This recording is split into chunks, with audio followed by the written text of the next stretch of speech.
Hi, everyone, and welcome to the WP Minute. I'm Eric Karkovac.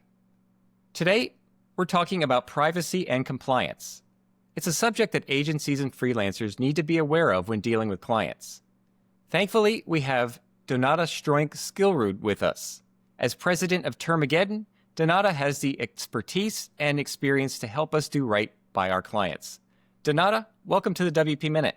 Thanks so much for having me. I appreciate you coming on because I think this is one of those subjects that we in the web development, web design industry tend to get stuck in the middle of. So my first question is hopefully going to be a very easy one for you. Who needs a privacy policy on their website? Sure. So I guess to start us off, not legal advice, but Absolutely.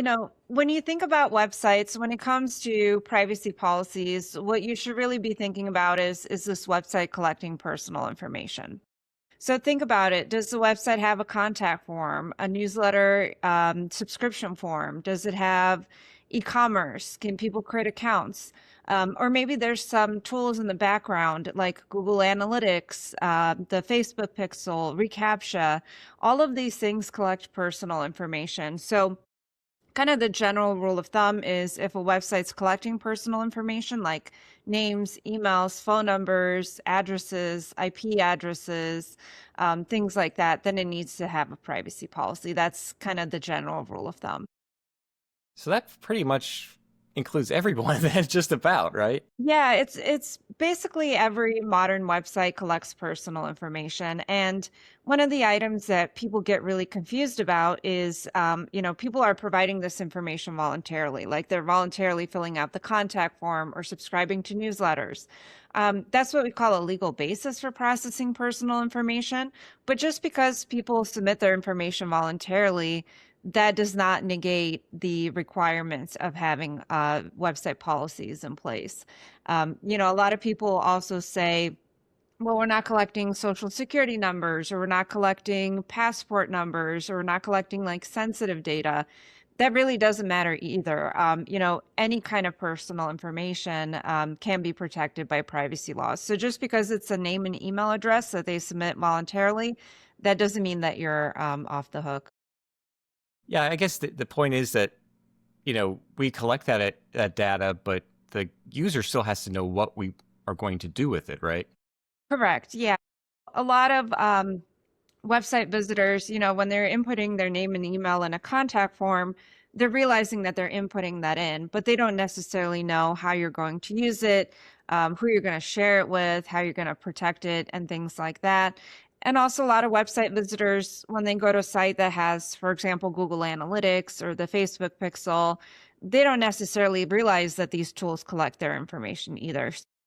What we need to have are policies in place that are comprehensive, that kind of outline what information is being collected, what you're doing with that information, who you're sharing it with, and other disclosures that are required by the privacy laws that apply to you.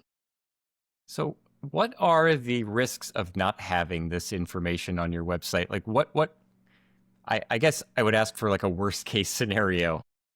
Yeah. So in terms of risks, we kind of look at it twofold.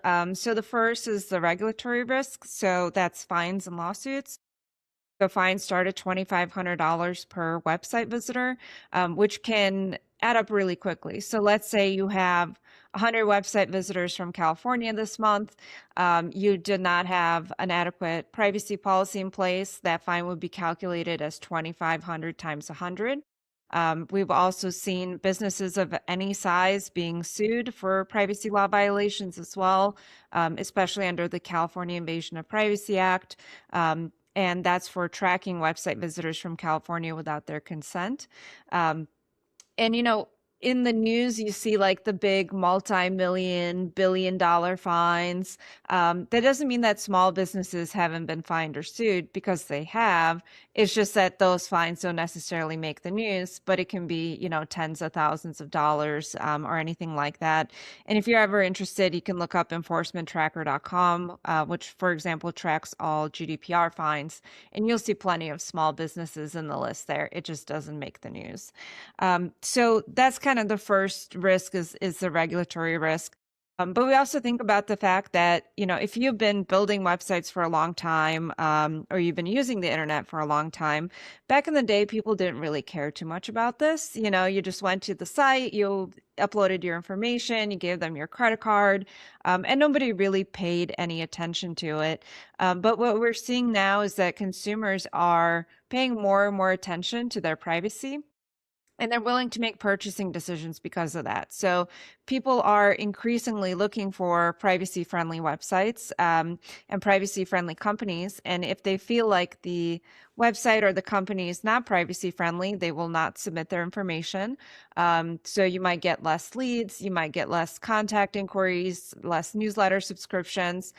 People might just leave your site, or people might not buy from you. So people are making purchasing decisions based on that. So, privacy can actually be a competitive advantage as well, for your company. So it can be a good thing to pay attention to this, and demonstrate to your website visitors that you care about their privacy.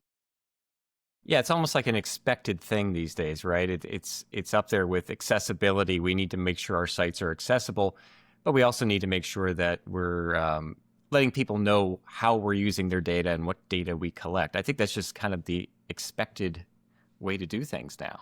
Yeah, absolutely.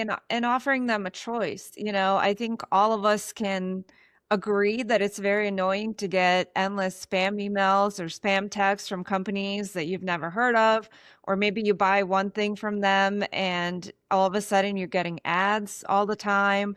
Or maybe you're getting text messages at 3 in the morning about stuff that you're not interested in.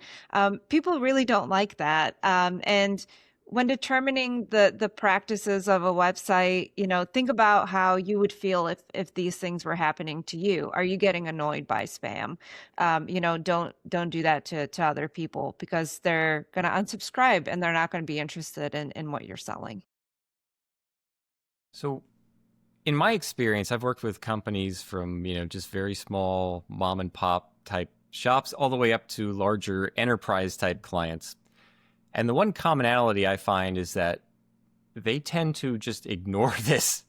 Uh, Even those that have legal teams, I found, are very slow to act with any sort of privacy policy, or they simply don't even bring it up. And I know we'll talk a little bit about what we can do as freelancers and agencies, but I just wanted to pick your brain. Why do you think that is? Why have we not educated the public very well on this, perhaps? Yeah, I think it's one of those things, right? If you think about, let's say you have a faucet that's slightly leaky, you're going to put that task off until the last possible minute. And I think compliance works that way too. People don't fully understand it. They don't necessarily want to deal with it. They want to do the stuff that they're good at. So they want to make money in their business. They want to work on marketing, or they want to work on their products. Compliance tends to be one of those things that gets pushed to the bottom of the list, unfortunately. And I think, a lot of us are like that. Those tasks that you don't really like, you're going to push to the bottom of the list. But the unfortunate part of it is that, if you do continue on doing that, it's going to come back to bite you, and then it's going to become an emergency. You don't want to wait until you have a demand letter, until you have an inquiry from a regulator to deal with privacy or compliance issues, because then it's a lot harder to backpedal. If you fix it after the fact, you can still be responsible. So unfortunately, we just can't put these tasks off. We have to do them.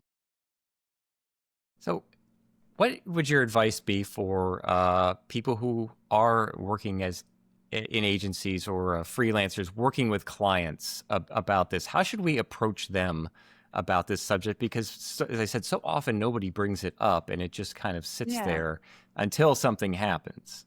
For sure. So I guess first of all, as a web designer, you should not take responsibility for this. No matter how much you're getting paid to build a website, you're not getting paid enough to assume compliance responsibilities. And there are a lot of agencies who have templated contracts, for example, that will state that we warrant and guarantee that this website will be compliant with all applicable laws, rules, and regulations.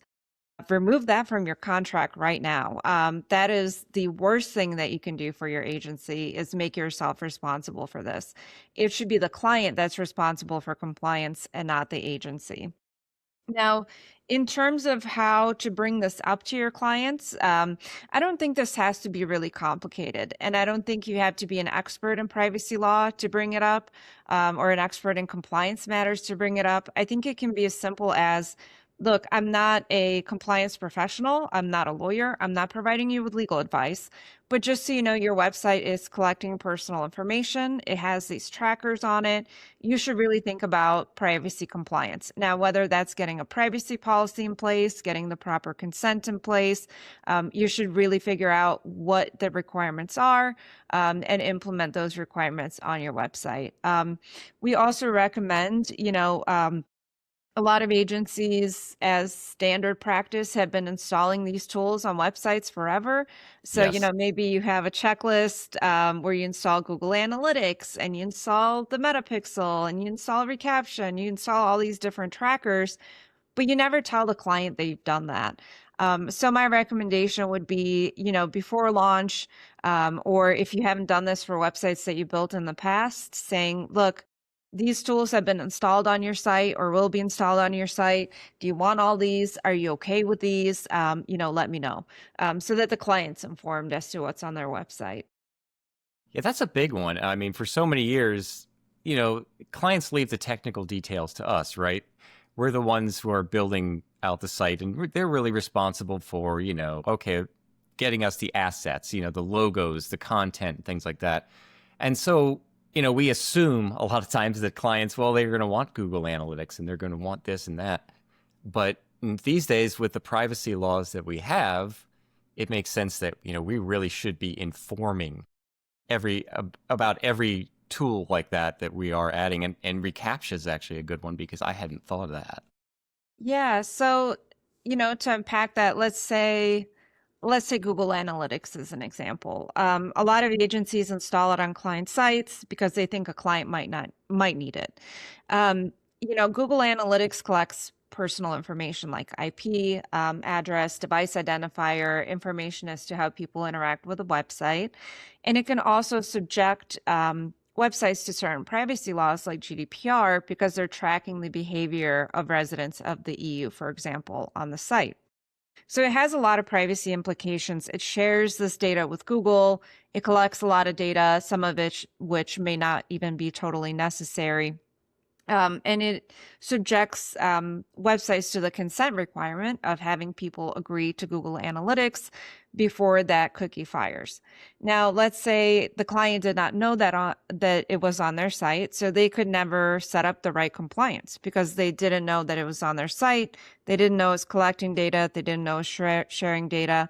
They didn't know it was subjecting them to certain privacy laws.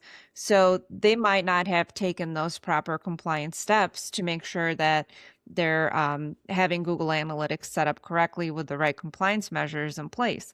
And it's interesting, we do a lot of calls with clients helping set up their privacy policy and things like that. And before the call, we go to the website, we run a scan, and we see what technologies are on the site because it affects how their privacy policy is created.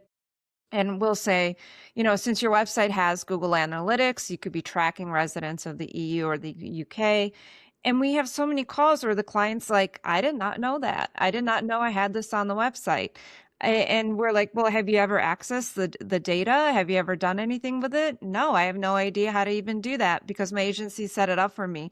So you're not just, you know, subjecting the client to all these compliance regulations, you're also having the website collect information for no reason, right? Because if the client never goes onto their Google Analytics dashboard, never sees the data, never does anything with the data, they never needed Google Analytics in the first place, right?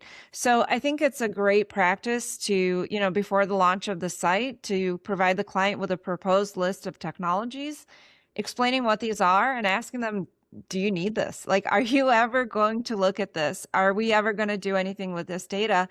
And if the answer is no, then don't install it because they don't need it. That's a great point. Yeah, we have, it just becomes second nature in this industry, I think, to just put these tools on on the website and just forget about it, and then we're not necessarily using them. And that's the funny part. I can't tell you how many times we've put Google Analytics on the site and the client has no interest in it Yeah. after a while. They may actually look at it a couple of times and then they're just sort of, it just gets pushed Yeah. to the back burner. So that's great advice. And I know, like you mentioned, the EU. I mean, sometimes this is a global industry. I'm in Pennsylvania right now, but I may work with someone in Europe or another jurisdiction where there are stricter laws.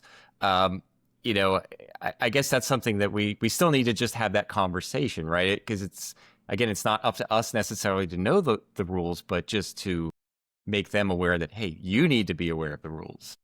Yeah, exactly. And websites are very different, and small businesses are used to the idea of, okay, I operate in this state, right? I live in Illinois, my business is in Illinois, my employees are in Illinois. I don't really need to worry about other states or countries. But websites are different. So when it comes to your website compliance, you really should be thinking not where am I located, but you should be thinking about from where people can visit your website. So can people from other states or countries visit your site? Can they submit their personal information to you? Do you track them through different tools like analytics or advertising or anything like that? Where are your customers located? Where do you ship? Where do you offer your services? Things like that. So those are really the things we should be thinking about when it comes to website compliance. So I I know a lot of people have put things in place over the years. It doesn't always work. It's not always what we would, I'm sure, what you would consider to be the ideal implementation. Have you seen any sort of bad practices on both maybe the agency and the client side that stand out to you? Oh my gosh, so many.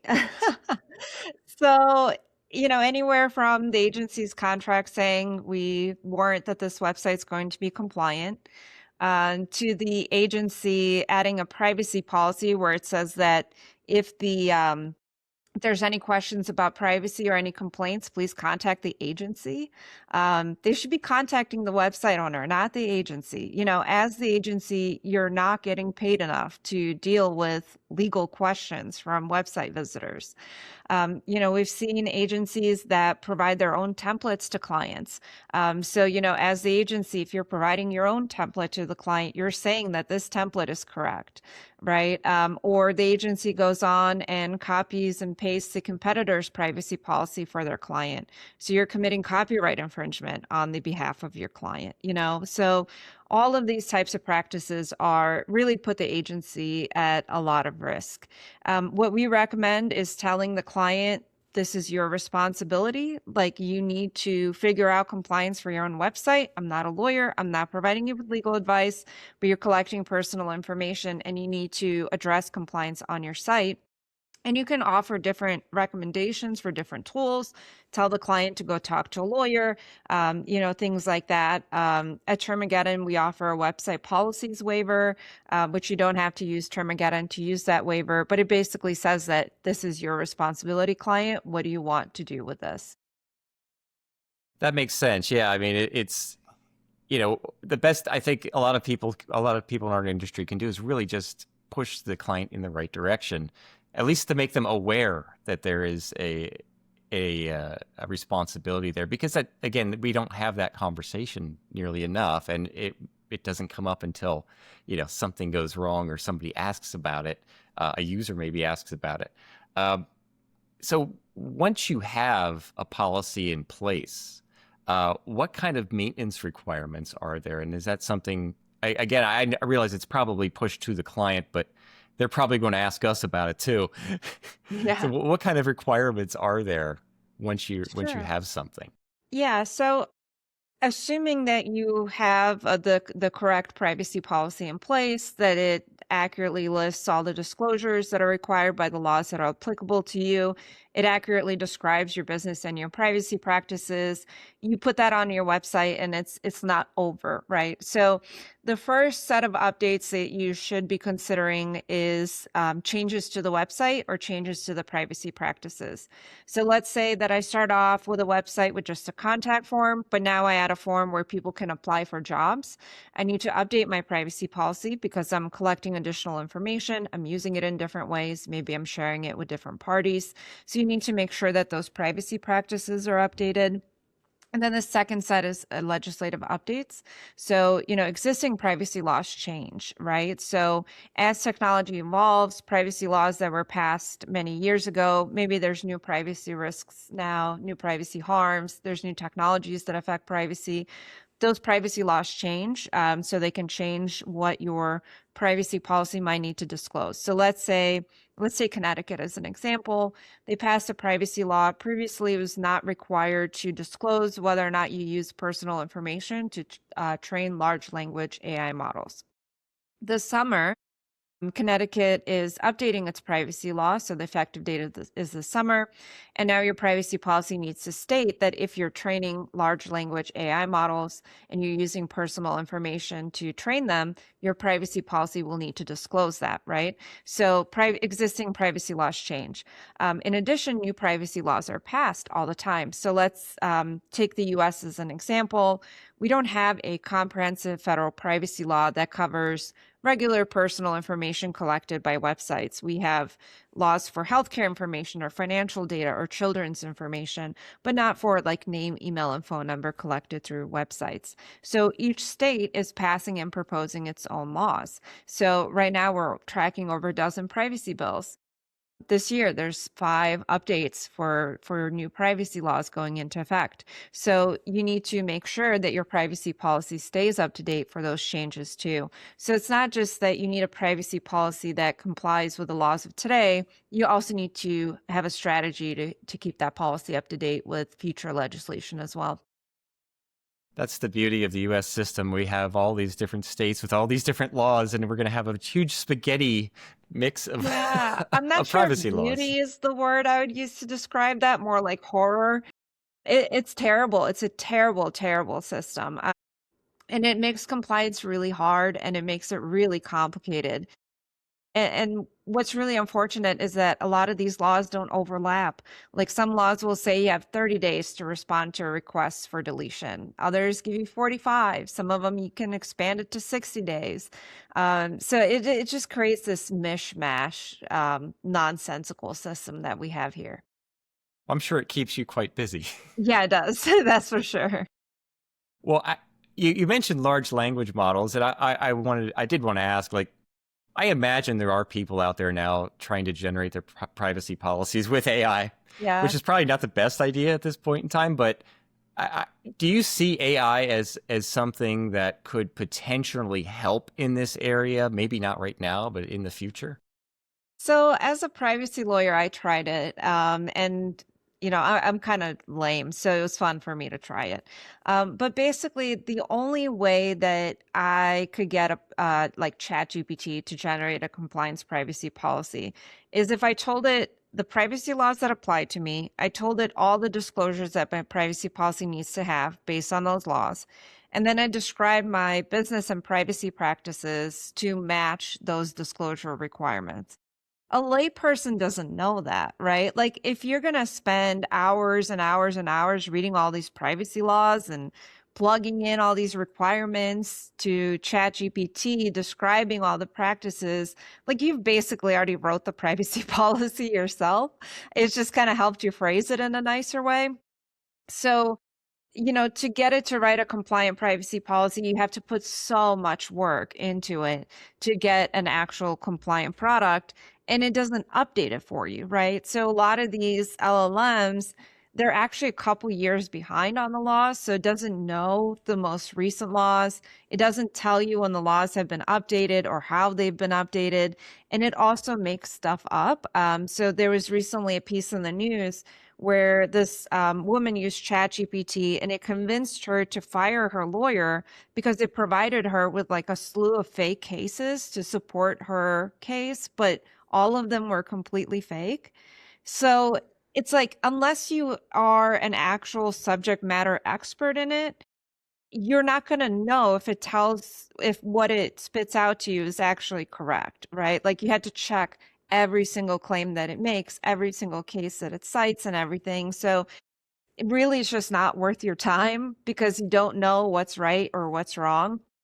I think that in the future, a couple areas where it could be helpful is with rephrasing certain portions of privacy policy text to maybe make that portion a little bit more consumer friendly or a little bit easier to understand, or maybe you bring down the reading level to like a certain reading level, things like that. But even there, I mean, it's kind of interesting. I've had a project where I had to make something a certain reading level, and I input a level of text to ChatGPT and I say, hey, please make sure this passes the Flesch Kincaid test at 8th grade.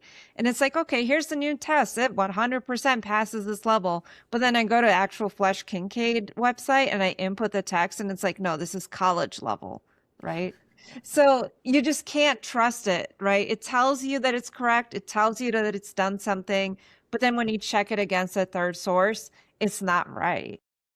So I think a lot of it is just kind of a waste of time, in my opinion, at least the way it is right now. Yeah, and we find that with just about everything. I mean, we work, on this show we talk a lot about generating code with it, and it does some amazing things, but it also, it's not perfect, but it's always confident. That's the one thing you can count on, is that AI will be the most confident academic in the room, regardless of Yeah. what it knows or doesn't know. Yeah. Yeah, and it happens the same way with people as well. If you ever meet somebody who's like 100% confident about something, that should be a red flag. I mean, I just watched a video of this guy who says, I'm really busy right now. I need you, AI, to help me with this customer support ticket. The customer found hair in their food, just placate them, tell them you're going to do better next time, and that's it. The AI gets on the call with the customer. It's like a fake customer, right? This guy is just testing this AI. Gets on a call with this customer and says, we're going to offer you your money back. We're also going to give you a $50 gift card. And the guy then talks to the AI and he's like, you didn't offer it any money or any gift cards, right? And the AI is like, no, I would never do that. Even though like 10 seconds ago, that's exactly what it did, right? So it's hard to trust something like that. In my mind, whenever you use AI, whether for development or policies or anything like that, you always have to have an expert person review that. You can't just let it go in the wild without an expert reviewing it. And I think web designers and developers know that when it comes to AI generated code. And it's the same way when it comes to AI generated policies. Kids, do not let AI write your policies. Maybe rephrase a section here or there. But that's great advice. I mean, there's only so much you can trust it, and AI could be your best intern or your worst nightmare, I guess, is kind Right. of the point. Yeah, have a person review stuff with code, with policies, with chat bots, all of that, because it can lead to some really negative consequences for you down the road, and you just want to make sure a person checks it. Exactly. Don't, you may save a few minutes or a few bucks in the beginning, but it's probably going to cost you in the end. So, are there any other items that we should be considering? I know accessibility statements, cookie consent banners are all, part of this now too. Yeah, I think it's good that you bring up consent banners because there's so many bad ones out there. So, by default, it really depends on which privacy laws apply to you, of how the consent banner is configured. But I'll talk about kind of the baseline requirement is it needs to have an accept and a decline button, and they need to be the same size, the same color. So if you have a giant accept button that's in green and a tiny little decline link that's in red, that's going to be non-compliant. It also needs to obtain actual consent. So if you have a banner that says, by visiting this website, we're assuming that you're okay with cookies, and it just says okay, that's not compliant either, right? Because you need to have accept and decline. It also needs to stop all non-essential scripts from firing until the user provides their consent. So if you go onto the website and there's a bunch of cookies firing, and the consent banner, you haven't interacted with it even yet, that would be non-compliant as well. A lot of businesses have misconceptions as to what essential means. So essential means that it's essential for the operation of the site. So without this script, the website would not even load. So Google Analytics is not an essential script, even though you might think it's essential for you to get analytics on your website. It's really not. So make sure that those scripts are adequately being controlled, and that you're allowing people to change their settings. So if I go to a site and I accept Google Analytics today, I need to be able to go back to the site tomorrow and say that I decline it. And it must be as easy to provide consent as it is to withdraw it. So you shouldn't be, hiding the consent banner on second appearance between like 30,000 different links or 30,000 different pages. It should be easy to bring it up again and decline consent to. Well, that's good advice. Yeah, the cookie consent banners it comes into a few different things. Like sometimes we see them and they don't actually do anything. You can click Yeah, the either one and it just placebo. says okay, Yeah. Yeah, And the then placebo banner. Yeah, that's what we call that. yeah, it's just like it's there, but you're not actually complying with anything 'cause you're not doing anything. I guess that's good advice. Make sure that whatever you implement actually does what it says it does. And there are tools to test that. As for accessibility, what sort of things, and I don't want to take up too much of your time, but what sort of things, basically should we be doing there?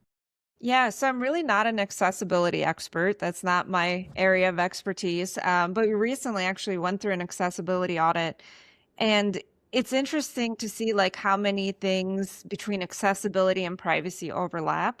Yeah. So for example, one of the things that we say in privacy is that your policy links need to be easy to find. And that comes into play with accessibility. So if you have a footer and your link to your privacy policy is light gray and your background is a little bit darker gray and you can barely see it, that's both a privacy and an accessibility concern.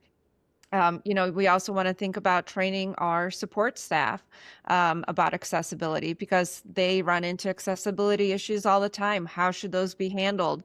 What is the procedure for when somebody needs information in a different way, maybe? Or can we do a call instead of a written communication or vice versa? So thinking about those kinds of standards as well, and also thinking about WCAG standards, potentially getting an accessibility policy in place, what we want that to say. We don't want to just have policies in place saying that we don't meet any accessibility standards. You know what I mean? And we also want to have things that back up our claims as well. So if we're saying that something is WCAG, AAA compliant, we want to make sure that we have a third party audit that can actually verify that. So we don't want to make false claims. Same thing in privacy. A lot of websites will say, we don't share your personal information with third parties. Well, let me tell you, it's almost impossible to have a modern website without sharing personal information. If you have an email newsletter list that you upload into MailChimp, you're sharing that information with MailChimp. So we want to make sure that we have verifiable, true claims on our policies and on our website, whether it comes to accessibility or privacy. Well, awesome. Well, thank you so much for your time, Donata. I appreciate all your expertise here. Yeah, happy to be here. So where can folks connect with you online and learn more? Sure. So me personally, you can find me on LinkedIn, Donata Strength Skillroot. You can also take a look at our company at Termageddon.com, or at really any social media platform at Termageddon. Awesome. Well, I want to thank you for your time, and I want to thank everybody for watching and listening to the WP Minute today. Go and visit us at thewpminute.com/subscribe. You can get our newsletter and find out everything that's happening. Also become a member and support the work we do here at the WP Minute. Thanks, and we'll see you again next time.